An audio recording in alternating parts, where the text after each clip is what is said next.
Vendredi 28 mai 2021, l'information officielle c'est sur RTI 1. Bonjour à tous, voici les titres de ce journal. Lutte contre la criminalité, la police nationale a lancé jeudi dans la commune d'Abobo l'opération Épervier 6. Plus de 2000 forces de l'ordre ont été déployées sur l'ensemble du territoire national dans le cadre de la sécurisation des biens et des personnes. La précédente opération avait permis la destruction de plusieurs fumoirs et la saisie d'armes à feu. La fraude sur l'électricité a fait perdre environ 40 milliards de francs CFA à la Côte d'Ivoire en 2019.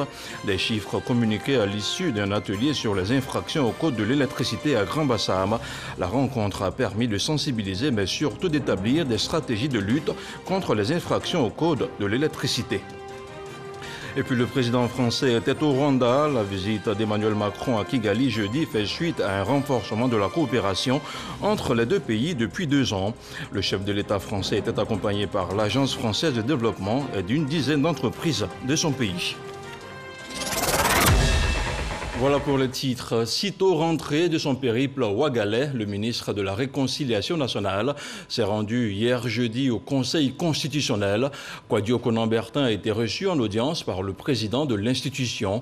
Avec Koné Mamadou, les échanges ont porté sur la tenue du processus de réconciliation nationale en Côte d'Ivoire. Gabriel Zani. C'est une visite de courtoisie, doublée d'une mission de consultation auprès de l'institution garante de la Constitution ivoirienne. Kwadio Konan-Bertin, le ministre de la Réconciliation nationale, a été reçu par le président du Conseil constitutionnel. Nous nous sommes donné un temps d'écoute et un temps de consultation. Vous savez le rôle du Conseil constitutionnel dans notre République, mais aussi la personne qui occupe ces fonctions, le président que tout le monde connaît. Personnellement, j'avais bien des raisons de passer lui rendre cette visite de courtoisie, de recueillir donc ses suggestions, ses conseils, ses orientations. C'est le temps de la paix, le temps de la réconciliation. Juste une visite de courtoisie à un aîné, président de l'institution, nous repartons satisfaits.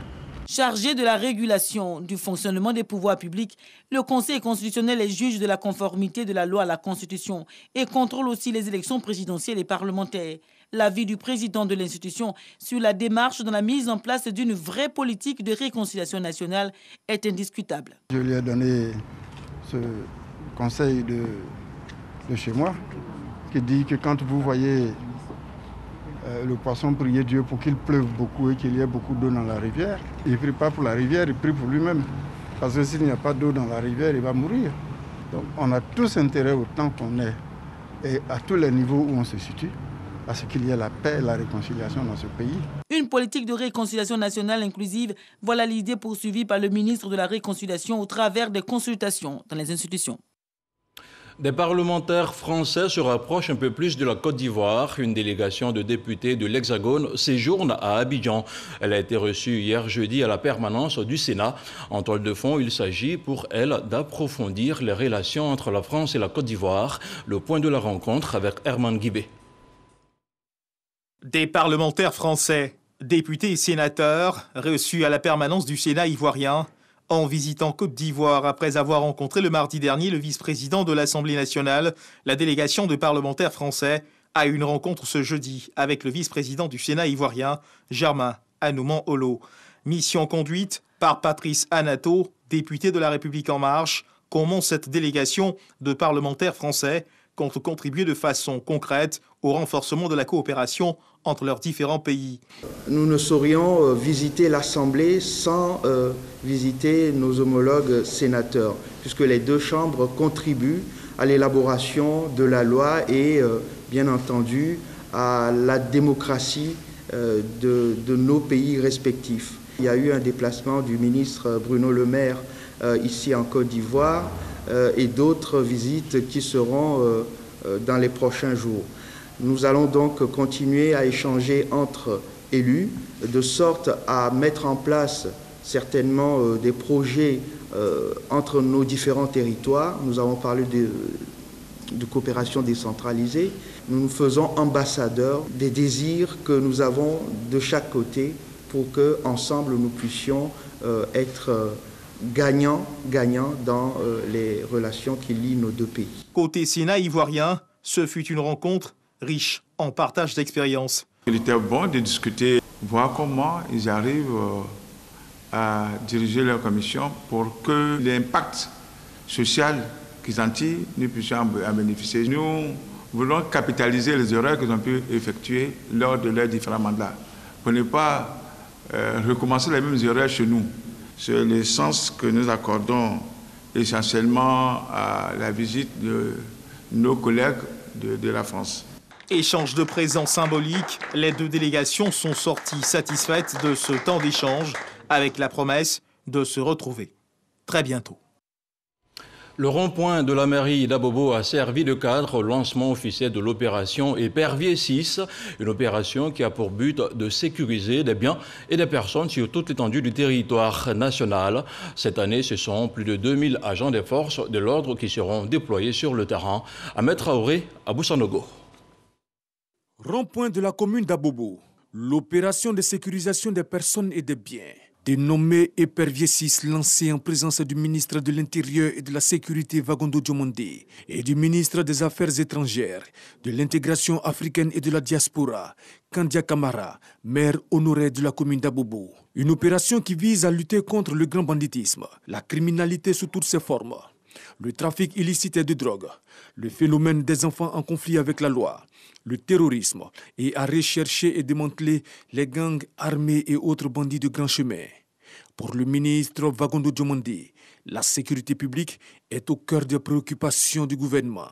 Venir à Bobo, rassurer la population d'Abobo, mais surtout déployer les forces de sécurité, pour moi c'est une bonne chose. Depuis un moment, on nous faisait cas de la recrudescence des enfants en conflit avec la loi au niveau de la commune d'Abobo. C'est un phénomène auquel nous avions réussi à mettre fin, mais qui refait surface. Lancer une opération de ce type-là a pour but justement de faire en sorte que les populations vaquent à leurs occupations en paix. Le conseil municipal de la commune d'Abobo s'engage à soutenir l'opération Épervier 6. Il invite les populations à la collaboration. Je voudrais vous demander de leur réserver un accueil fraternel parce que ce sont des frères et des sœurs qui viennent nous aider à Bobo afin que nous puissions continuer de vivre en paix et de travailler en paix. L'opération que vous menez aujourd'hui permettra à coup sûr de faire en sorte que ce que nous entendions il y a quelques jours, que cela ne se reproduise plus. À Bobo va demeurer en paix.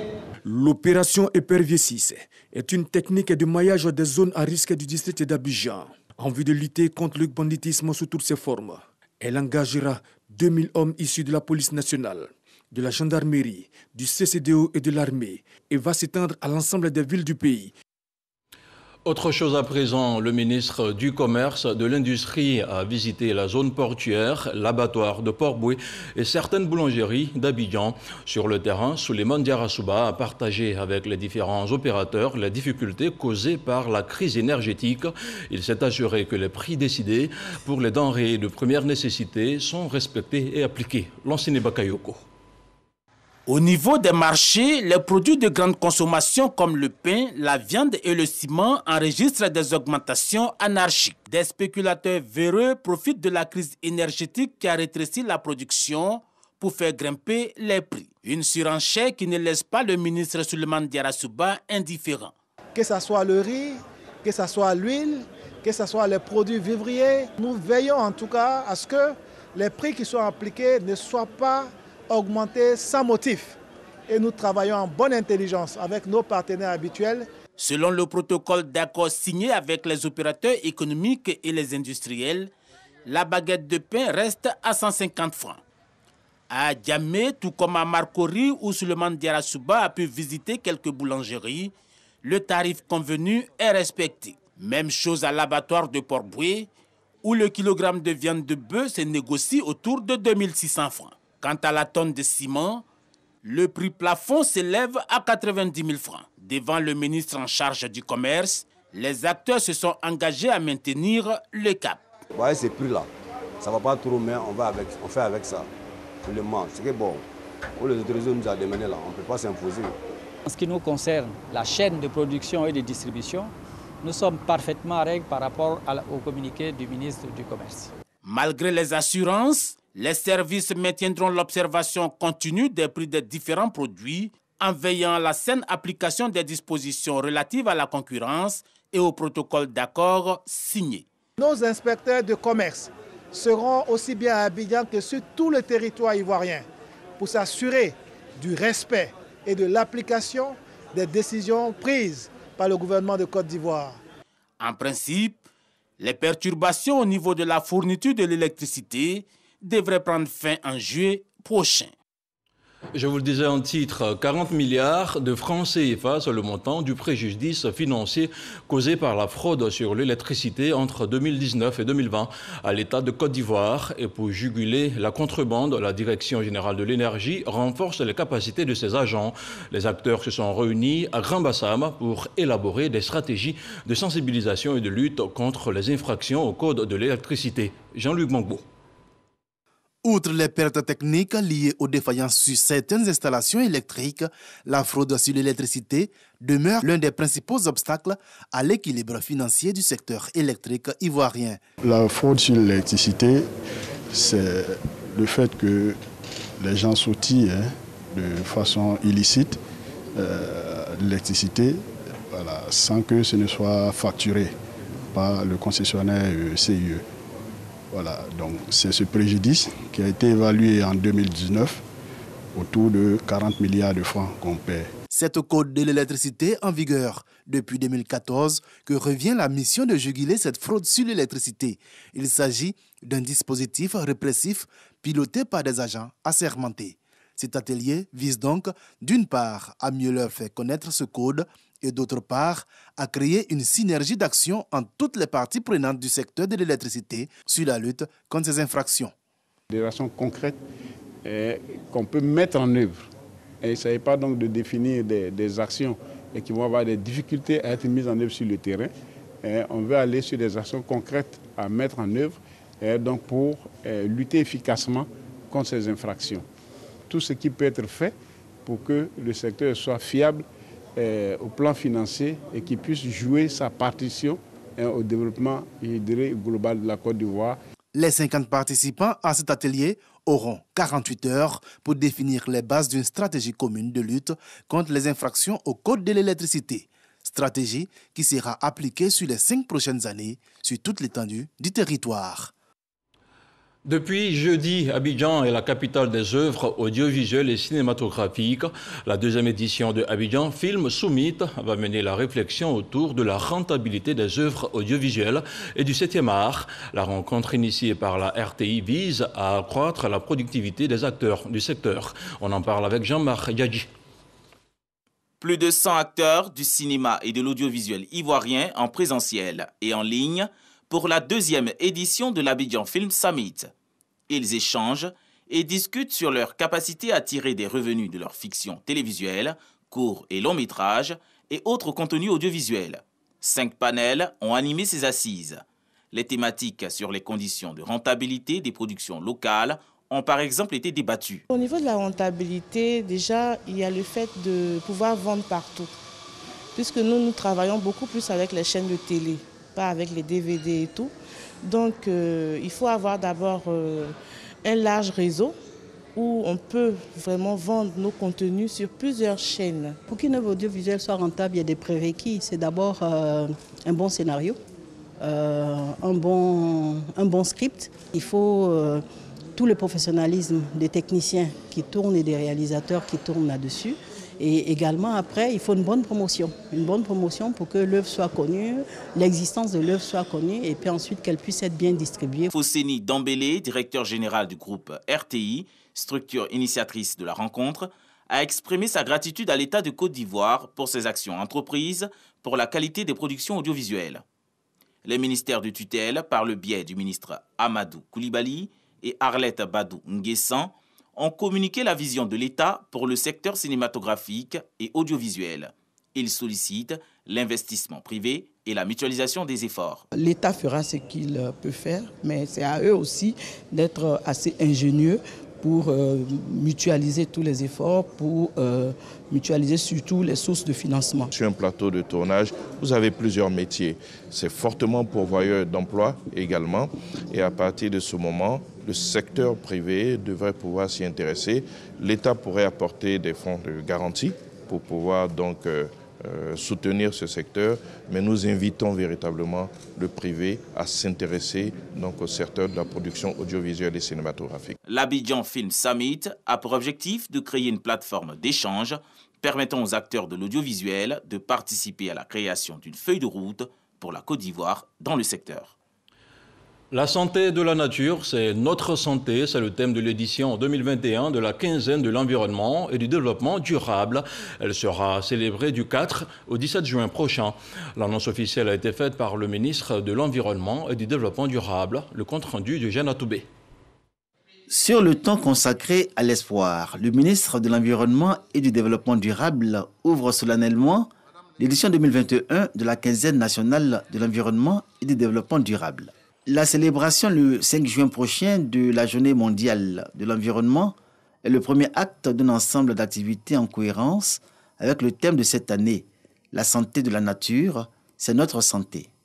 La quinzaine nationale de l'environnement et du développement durable est un moment pour susciter la prise de conscience des populations et leur engagement en faveur de la nature. Pour la protection de l'environnement, nous avons comme des activités de recyclage dédiées aux enfants et aux grandes personnes. Les activités comme le vélo, parce que le vélo aussi contribue à la protection de l'environnement. On aura aussi le marché bio pour montrer aux gens qu'il faut manger de manière saine et naturelle. Les gouvernements, comme la société civile, comme le secteur privé, comme les partenaires au développement, que nous nous mettions tous ensemble pour pouvoir justement expliquer non seulement aux politiques, mais également aux populations, parce qu'à la limite, les populations tirent leurs revenus, leur bien-être, leurs moyens de subsistance de la nature. Et si la nature va mal, les populations vont aller mal. ONU Environnement et la BAD, Banque africaine de développement, sont associés à toutes les activités menées dans le cadre de cette quinzaine pour l'atteinte d'un objectif commun, mettre en œuvre des initiatives autour de la protection de l'environnement et de l'amélioration du cadre de vie. Cela peut se faire à travers des gestes simples comme se vêtir en vert ou porter un accessoire vert, planter un arbre ou arroser un arbre, rendre son cadre de vie sain. Arrêter symboliquement pendant 1 minute les moteurs de véhicules et machines en zone industrielle. Tel est le sens de la pensée verte que nos populations et les opérateurs économiques doivent s'approprier pendant toute la quinzaine 2021. La même exhortation à un meilleur rapport de l'homme à son environnement avait été lancée le 22 mai dernier à la faveur de la célébration de la Journée internationale de la biodiversité. Toutes les activités liées à cette célébration seront exécutées au cours de la quinzaine nationale de l'environnement et du développement durable. On s'intéresse maintenant au dossier politique de la rédaction de RTI 1. Idriss Déby Itno avait un poids incontestable au Sahel pour lutter contre le terrorisme. Au pouvoir, durant 30 ans, le leader tchadien était devenu, au fil du temps, un pion essentiel sur l'échiquier africain. Mais après sa mort, l'incertitude gagne désormais du terrain au Sahel. Quel avenir pour le G5 Sahel après le décès d'Idriss Déby Itno? Une réponse à laquelle tente de répondre ce dossier de Sidonie Davila. G5 Sahel, action de lutte contre le terrorisme et le développement. Nous nous réjouissons des résultats obtenus dans la réalisation de nos objectifs communs. Ces objectifs, contenir l'avancée du terrorisme dans le Sahel, lutter contre le trafic de drogue, d'armes et de migrants. Voilà ce dont parle l'ancien président tchadien Idriss Déby Itno, mort après 30 ans au pouvoir. La disparition de ce stratège investi dans la lutte contre le terrorisme au Sahel et dans le bassin du lac Tchad interroge plus d'un. Il faut dire que Déby était considéré comme un cauchemar pour les terroristes. Et donc au plan militaire, c'est un stratège qui s'en va et ça peut constituer effectivement de bonnes raisons de crainte pour la sécurité au Sahel. Le poids du président tchadien et son armée dans le G5 Sahel était conséquent. Aujourd'hui, avec son décès, la crainte de l'avancée des groupes terroristes dans le Sahel est dans tous les esprits. Composé de la Mauritanie, du Mali, du Burkina Faso, du Niger et du Tchad, 5 pays sahéliens, le G5 Sahel a été mis sur pied en 2013. À partir de 2013, les terroristes ont attaqué le Mali et depuis l'abcès malien, ils ont pu se déporter dans les pays voisins, que ce soit le Niger et le Burkina Faso en particulier, avec des incidences sur des pays côtiers comme la Côte d'Ivoire et le Bénin. C'est une conflictualité qui est transfrontalière, c'est-à-dire que ces groupes-là peuvent quitter un point A qui est situé par exemple au Burkina Faso et se rendre dans une zone frontalière qui est un point B qui est en Côte d'Ivoire. Donc comment lutter lorsque nous sommes déjà handicapés par l'obstacle des frontières? Donc il était important de mettre en œuvre, de créer un organisme de sécurité collective, une organisation sous-régionale afin de lutter efficacement contre le phénomène. Idriss Déby était le président en exercice du G5 Sahel. C'est en février dernier que le Tchad a pris la présidence tournante dont il est le plus gros contributeur. Le pays vient de fournir un bataillon de 1200 hommes pour intervenir dans la zone des 3 frontières. 500 soldats sont déployés à Our, dans le nord du pays, sans omettre les 1440 qui participent à la MINUSMA. Pendant que certains redoutent le retrait de l'armée tchadienne, d'autres pensent que le Tchad pourrait tenir son rang dans le G5 Sahel malgré l'absence du maréchal. Le système Déby est toujours en place. Voilà, celui qui l'a remplacé n'est ni plus ni moins que celui qui dirigeait le détachement tchadien au Mali, à savoir son fils, le général de corps d'armée, Mahamat Idriss Déby.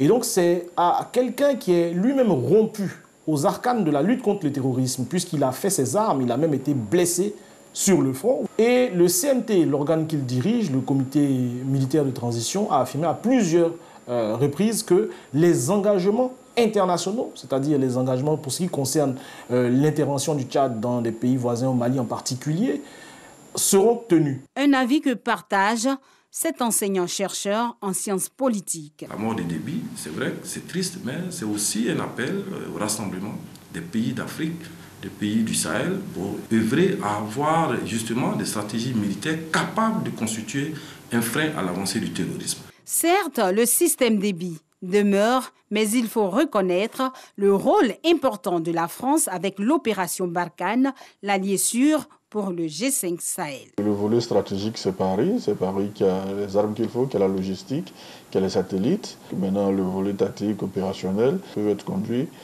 par soldats du Burkina Faso, du Mali, du Niger, du Tchad, de la Mauritanie. Présent aux funérailles d'Idriss Déby le 23 avril dernier, le président français Emmanuel Macron ne manquera pas de relever les valeurs de l'ancien homme fort du Tchad et l'urgence d'agir pour renforcer les capacités des pays sahéliens. Nous voilà réunis devant votre dépouille, après 3 décennies à la tête de votre pays, et tant de combats livrés avec bravoure.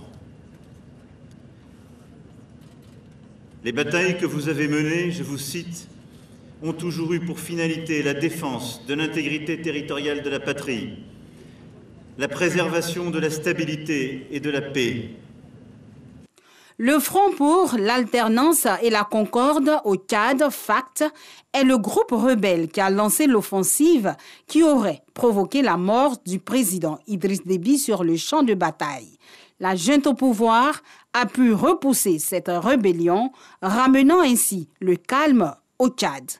Galvanisée par cette victoire, elle entend tenir le rôle majeur joué par le pays dans le dispositif du G5 Sahel.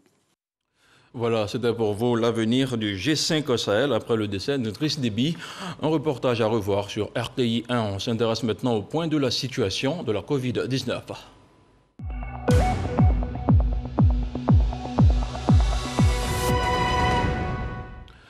Le ministère de la Santé, de l'Hygiène publique et de la couverture maladie universelle a enregistré hier jeudi 61 nouveaux cas de Covid-19 sur 2217 échantillons prélevés, soit 2,8% de cas positifs, 40 guéris et 0 décès. Depuis hier, la Côte d'Ivoire compte donc 47 146 cas confirmés, dont 46 544 personnes guéries, 301 décès et 301 cas actifs.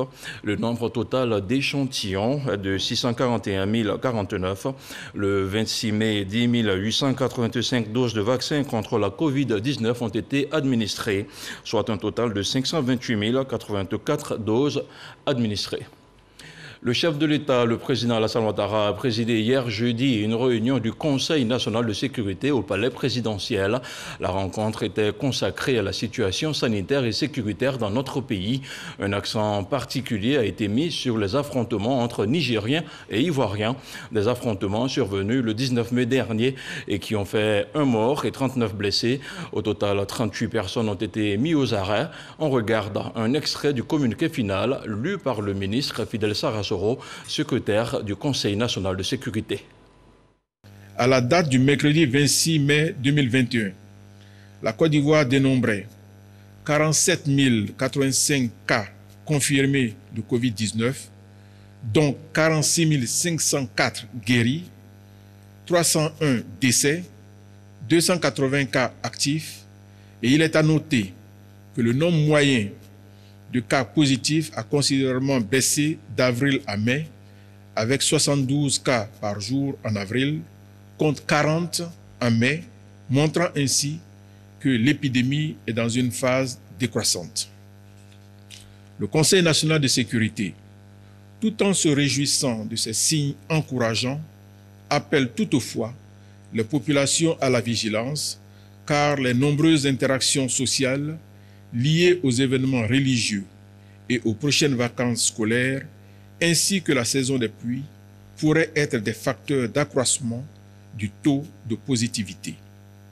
Le ministre en charge de la Santé a également informé le Conseil de sécurité que la campagne de vaccination, démarrée depuis 2 mois, a enregistré au 26 mai 2021 517 199 doses de vaccins administrées, avec plus de 56 000 personnes ayant reçu les 2 doses requises. Selon le ministre, ce résultat est le fruit de l'intensification de la campagne vaccinale menée dans les régions et districts sanitaires depuis le mercredi 27 avril 2021. Le Conseil national de sécurité a noté avec satisfaction les chiffres relatifs à la vaccination dans notre pays. Cependant, le Conseil national de sécurité a instruit le ministre en charge de la Santé à l'effet d'éviter toute interruption dans la campagne vaccinale. À cet égard, il devra s'assurer de l'approvisionnement en quantité suffisante de doses de vaccins. Il devra notamment procéder, avec l'appui de la Banque mondiale, à l'acquisition de 2,2 millions de doses de vaccins en juin 2021, 1,5 million de doses en juillet 2021. Le ministre en charge de la Santé a également été instruit de suivre l'acquisition de 1,2 million de doses de vaccins prévues dans le cadre de l'initiative COVAX qui permettront la poursuite de la vaccination à partir de septembre 2021. Le président de la République a pour sa part rappelé l'importance de la vaccination dans la stratégie de lutte contre la COVID-19 et a exhorté les populations de 18 ans et plus à se faire vacciner. Le président de la République a également insisté sur l'importance du port du masque dans les lieux publics, la distanciation physique, le lavage régulier des mains, ainsi que sur la nécessité pour les populations à se faire tester contre la COVID-19. À cet égard, le président de la République a instruit le Premier ministre, chef du gouvernement, à l'effet de prendre toutes les dispositions pour l'acquisition, dans les délais, des masques chirurgicaux, des vaccins et des intrants nécessaires pour les tests anti-COVID-19.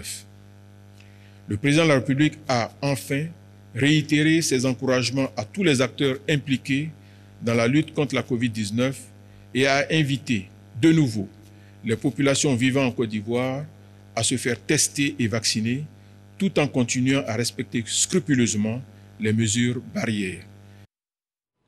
Voilà, c'était pour vous un extrait du communiqué final lu par le ministre Fidel Sarasoro, un communiqué largement consacré aux dispositions sur la Covid-19. Dans l'actualité hors de chez nous, le président français Emmanuel Macron était à Kigali où il a prononcé un discours au mémorial du génocide. Emmanuel Macron a reconnu des responsabilités mais pas de complicité de la France dans le génocide. Un discours très bien accueilli par son homologue rwandais. Outre les questions mémorielles, les deux chefs d'État ont parlé du futur de leur coopération, un rapprochement à la fois diplomatique et économique. Et puis toujours hors du continent africain, sinon on referme ce journal, c'est la fin de cette édition. Achimark vous a proposé cette édition dans le langage des signes, une édition à revoir en intégralité sur RTI 1, sur Internet. Restez sur notre chaîne, ce soir Kolo Koulibaly sera avec vous au journal de 20h. On se retrouve demain matin à 6h30, quant à moi.